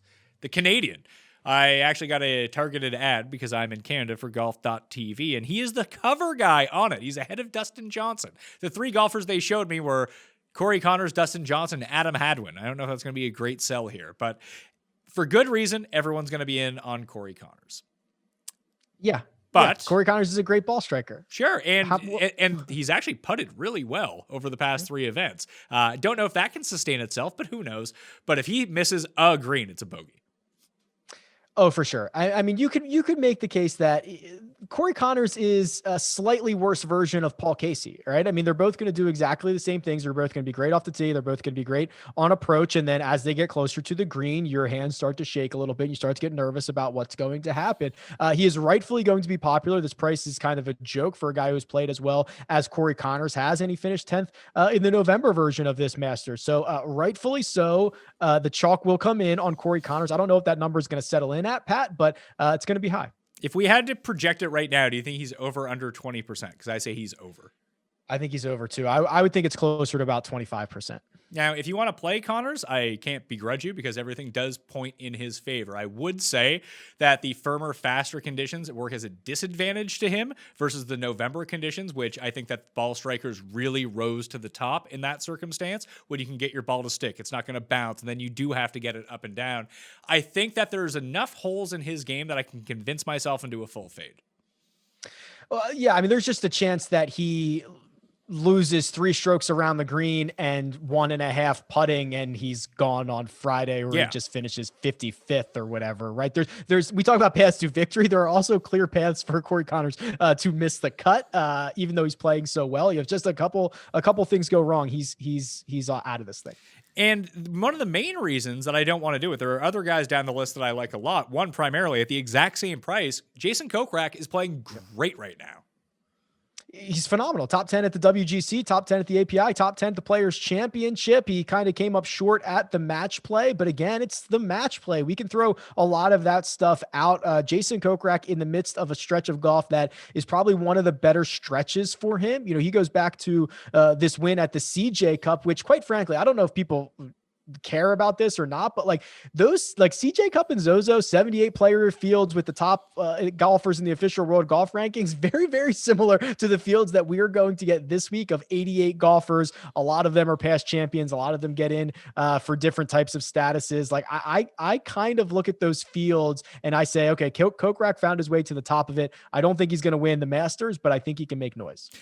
The biggest difference between Kokrak and Connors coming into this week, obviously Connors has had more success at Augusta. Kokrak has played it once. That was November. He missed the cut.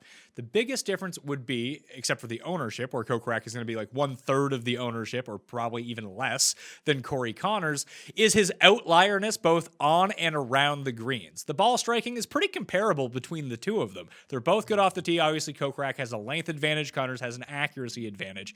Connors is more consistent with the irons, but Kokrak has also been very good with the irons as well. Very high ball flight, good for very firm greens. But if you look at his splits, both putting and chipping, his chipping is like -4 around the greens or +4 around the greens. On the greens, +3, +4.5, +8.5, 10.3 when he won Zozo, 6.4 at the US Open, 5 at the Zozo, or -1.8, -2, -8. He's actually become a much better putter. But when the putting does come, it comes in bunches, almost like the around the green. There are paths, just like Connors, for him to have one bad round and he misses the cut. But I do think that his path to a higher upside is actually maybe even more than Corey Connors. When you were reading off those results and describing how volatile they were, I was loving that, right? That's what I want from my guy at $6,900. Like either miss the cut and don't make me sweat the weekend, or go out and compete in this thing. And if he can put it all together, if he can get one of those ceiling weeks or ceiling rounds at a time, it's super special stuff. So I'd much prefer a volatile guy down here than someone who's much safer. Leishman is also $6,900. I have a soft spot for Leish's pieces. He's played well at Augusta over the years, even if he wasn't playing well going into last November, still ended up on top 20 on the leaderboard. The ball striking has been inconsistent, but good for him so far. I'll bet him first round leader, maybe as a contrarian play, but I don't know if I'm there on Leishman. Yeah, I crossed him off as well. I probably won't have any exposure to him. He's gotten better off the tee recently, but he's sprayed it for 12 weeks before that. The putter got hot at times. That's cooled off a little bit. I'm worried about that. I just think the path for victory, the path to contention for Leishman is fairly narrow. I'm out. Brian Harman, he's a lefty. Got to like that. Been playing super good golf. That's how we got into the Masters. He's a cross off on my list, though. I'm not going to get there. Oh, interesting. Okay, I'm probably more warm on him then because, he goes nuclear on Bubba, as we mentioned, 7 straight birdies, steals that match from him. He loses in the Elite Eight, the match play. But before that, he finished 3rd at the Players' Championship, and he's only missed 1 cut in his last 20 starts.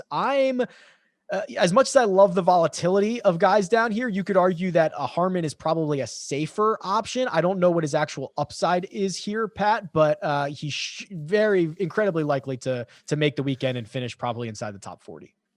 I can see that, but a T39 doesn't really do me any good on my DraftKings lineup when such a high percentage of players are going to make the cut. It's certainly a valid point. That's why I like the guys who are a bit more volatile down here. Like the Corey, maybe, Jason Kokrak was the perfect example, because T39 might not be worth it. I do have, let's see here, very few people on 9% for Harman at the moment. Kuchar I have projected at 7%, but I bet you that's going to be higher once the public gets their dirty mitts on Matt Kuchar. Yeah, that's right. Popular American who a lot of people will just click the game logs and say, wow, okay, played well at Valero, played well at the match play. Those are by far his best results in a long time. Kuchar for probably 2 years ran well over expectation in terms of actually winning golf tournaments. And I think we are now seeing that regression. I would be hard pressed to think that Kuchar finds a way to get on the first page of the leaderboard this week. For me, Herman's a cross-off, Kuchar's a cross-off, Poulter is also a cross-off at 6,800. Match play is one thing. He's been god-awful everywhere else. Yeah, that's right. Yeah, I don't have anything else to say. You're going to rely on him getting absolutely scorching hot with the putter, which he does a couple of times a year, but no, not for me. Gary Woodland, $80 or $6,800, has shown some flashes so far this year, but a lot of his good result at the Valero Texas Open was his incredible around the green play, which not quite known for. Correct. People are going to look at that T6 and say, oh, Gary Woodland, okay, starting to figure it out. Gains 4.9 strokes around the green. It made up the majority of his strokes gained from tee to green. He is still lost in the ball striking categories. This is something that's been going on for a while now. You'd have to pay me to get Gary Woodland in my lineups. He's also someone who's never really performed all that well at the Masters over time. Missed the cut 3 of the past 4 years, had a T32 in the other year, so I'll be out. Christian Bezadenhout is $6,700. I just think his driving sucks too much for this course. But maybe he pulls a Justin Harding from a few years ago, but that's his path. I agree. His good run over here on the PGA Tour has been all through the short game.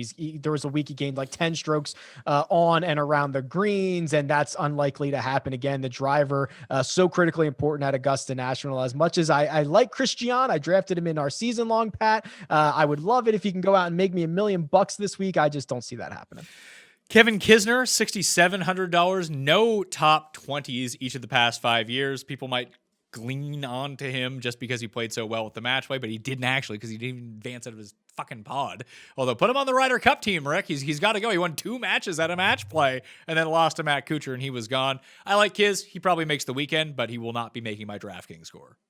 There are, I think there's 25 guys that are now on the American Ryder Cup team with everything that Billy Ho's on it. Kevin Kisner is on it. These guys are all on the list. Kuchar's back in contention, but no, I agree with you. The match play stuff, you look at the metrics, and again, caveat that it's match play. He loses 3 strokes putting. He was essentially a dead average player for his 3 rounds over the course of the week, which is honestly one of his best results recently. So with the lack of driving, I just can't get there.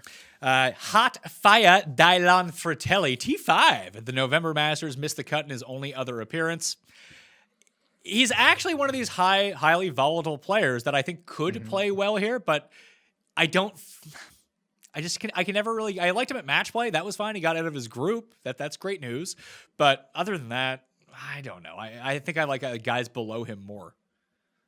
There's definitely one guy I like below him a lot more, but you're talking scored. He's going to miss a ton of cuts, but he finished 11th at the Zozo. He finished 5th at that Masters you're referring to in November, had a top 25 at the Players Championship, and of course the run into the match play to the Sweet 16. It is, you're never going to know when it's coming, and he's going to miss a lot of cuts, and he's going to make you look foolish a lot, but there are few guys in this range that have the upside that Fratelli has in some of these bigger events. Well, there's one guy who's also $6,700 who you should be playing, and his name, we know, is Woo! Kim, $6,700, already a winner on the PGA Tour this year. If anyone from the Sixes is going to win the Masters, it's going to be Siwoo.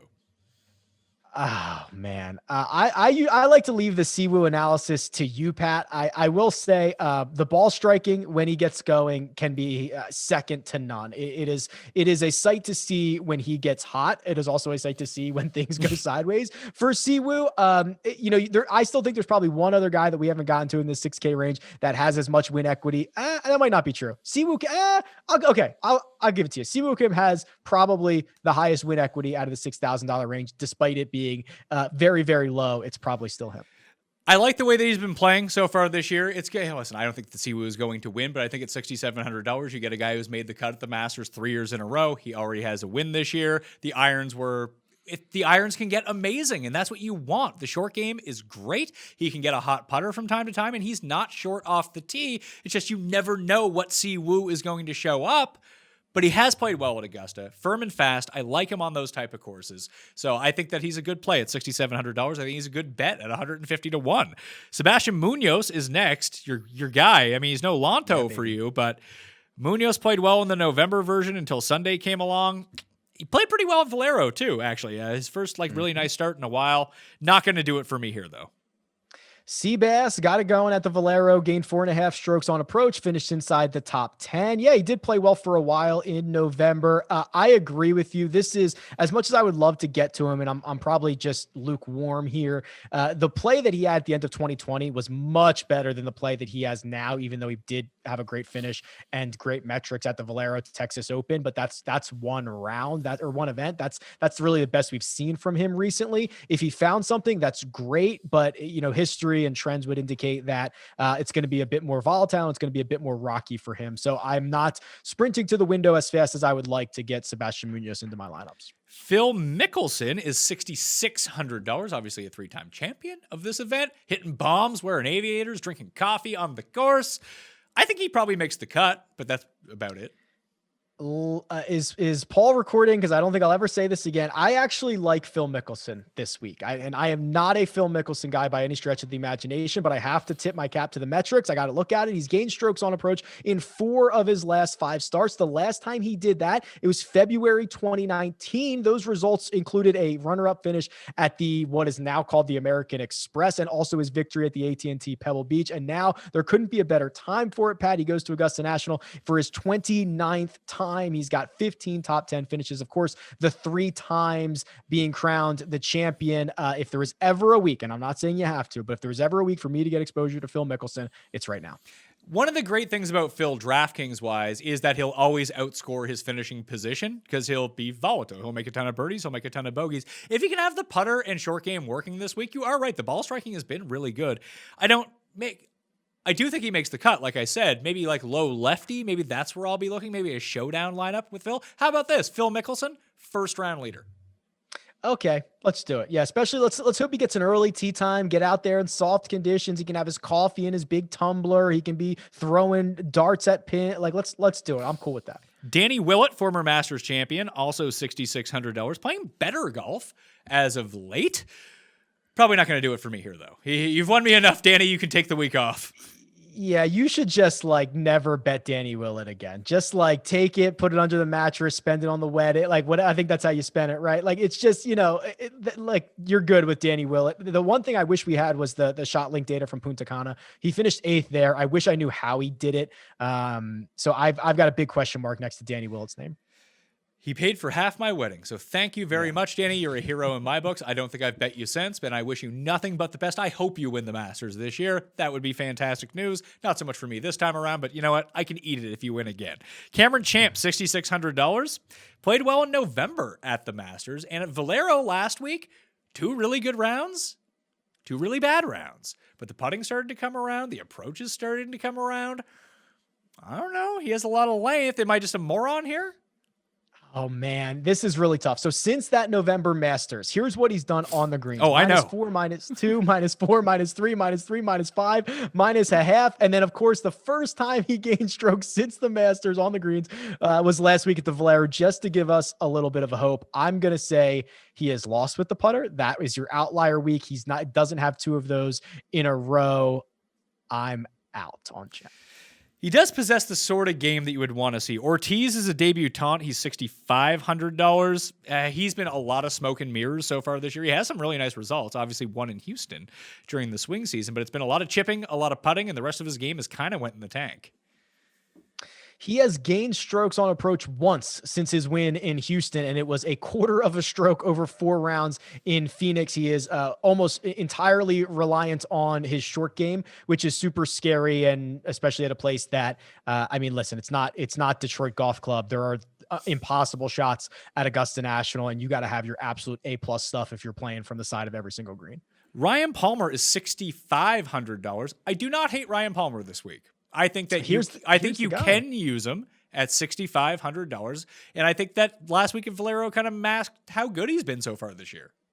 He has been, I mean, go back, call it 18 months. He's been one of the most valuable fantasy golfers. He returns whatever number you want, 10 times value, 12 times value, however you want to look at it. Ryan Palmer does it. He plays well at big events, runner-up at the Memorial, 4th at the Zozo, 4th at the Tournament of Champions, finished runner-up at the Farmers Insurance. This was the guy that I was thinking of when we were talking about Siwoo Kim. I don't know if Ryan Palmer has more win equity, but he's got more like T3 equity, because that's when he has his ceiling weeks. That seems to be where he winds up. Yeah, the last time he missed a cut was the U.S. Open that Bryson won in 2020. He hasn't played the Masters since, I want to say, 2014. 2015, he was 33rd, missed the cut in 2012, T10 at the 2011 Masters. That was actually the year that he won the Sony as well.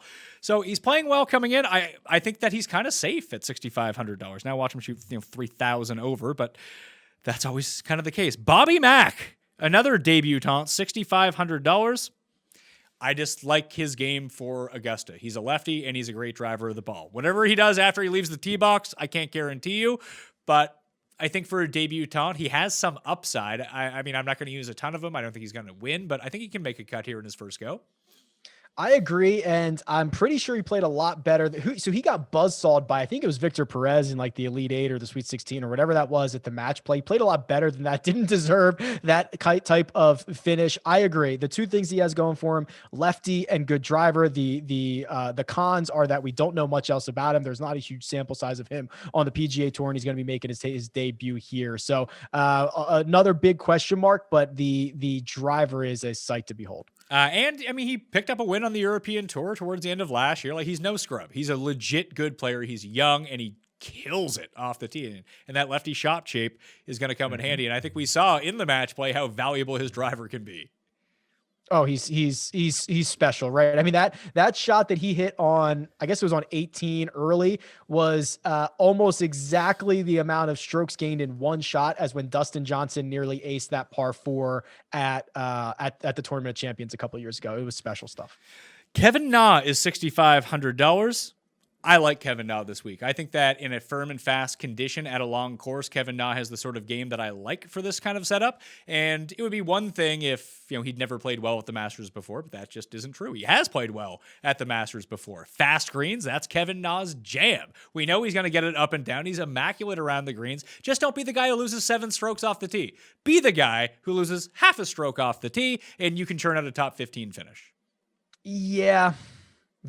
I see it. I'm not as excited. He's offset those 3 top 15s at the Masters with 3 missed cuts in the last 10 years or so. I can never get him right. I shrug my shoulders. I realize that this guy's won 4 times, I think once in each of the last 4 seasons. So he has plenty of upside. He is a personality that when he gets going in the right direction, he is laser focused.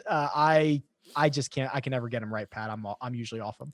He's going to make my short list, and I think that when we talk about this next guy, Matthew Wallace, He's volatile, but I mean, he should have won Valero over Spieth just based on the numbers. If he had just made a few putts, it was his tournament to lose. Tee to green, he played excellently. He is a grinder in tougher conditions. I tend to like him a little bit more. $6,400 seems really cheap to me. Yeah, I agree. And if you want to go back even further, you look at what he's done on other difficult golf courses, played the Memorial last year, finished fourth there. You know, Muirfield Village, one of the most difficult courses that we go to regularly on the PGA Tour. Remember how fast it ran that week? Yeah, it was brutal because they were literally ripping up the greens as the groups were finishing. I mean, they let them go. It was nuts. So I agree. These types of conditions, the spiciness, the crustiness, potentially, not that Augusta National's going to let them get crusty, but that is certainly better for Wallace than most of these other guys in the $6,000 range. Cut in 2019, made the cut T46 in 2020 for Wallace. I think that's the range. Palmer, Bobby Mack, Nah, and Wallace. If you want a last man in, I think those are the last man in type of players. I agree. You could convince me. Bernd Wiesberger, who's made 5 cuts in a row and never missed a cut at the Masters, is somewhat interesting. You could convince me maybe Zach Johnson, but I don't think you have to go that low. This is the spot where those guys, I think these guys that we just mentioned are significantly better, and you can absolutely make lineups with them. Yeah, so of the guys below them, just the rest of the bunch, we don't need to really go too much into this. Langer actually has made 4 or 5 cuts at the Masters. Wiesberger's stuff is really deceptive, though. He makes the cut, but he does nothing when making the cut.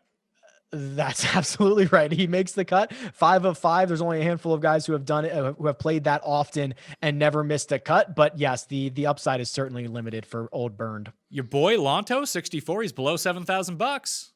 That's usually the flow chart. You know, the thing with Lanto is he's a great iron player. He's a great putter. When those two things get going, it's scary good, but also he's much more volatile now, I think, than he was even a couple of months ago. I'm always going to love Lanto. I'm always going to have exposure to him. But again, there's just so many good $6,000 options. And even, you know, this week that it's hard to kind of force him in. So you can't envision yourself playing anyone lower than Matt Wallace? Because I can't.